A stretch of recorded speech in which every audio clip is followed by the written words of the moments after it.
quickly on the draft here. We talked about, the Devils are likely going to use that 10th overall pick themselves now that they addressed the goaltending need. We know Macklin Celebrini is going first overall. Blackhawks are likely going to take Artem Levshunov second overall. Not a lock, but that's the way they're leaning. What are you looking at, Chris, for 5? Who do you want to fall there for you? Caden Lindstrom. I feel like it's a wide open spot for Montreal. There's so many ways that they can go. I don't think they're taking a defenseman, and if that's the situation they get put in, then maybe they move back in the draft a couple of spots. That management will get crucified if they take another defenseman. Like they're like riots in the street kind of thing right now, even though it would probably be the best decision, but it's not it.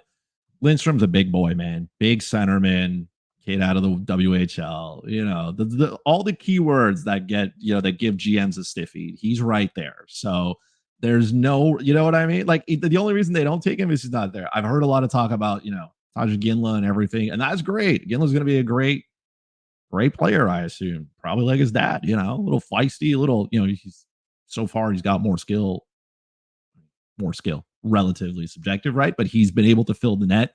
He was very good in the playoffs. But to me, that opportunity to grab a centerman and a talented one, I know Montreal wants to play Kirby Dach down the middle.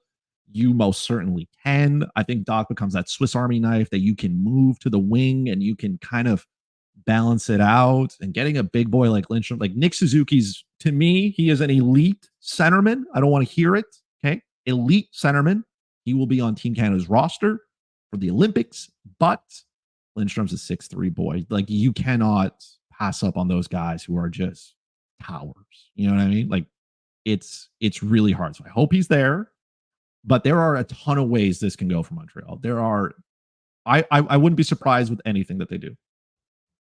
Fair enough. I agree. I mean, I think you're right. You got to go Lindstrom, but the odds indicate there's a lot of different directions they could go there because they're all pretty close together. So there we go.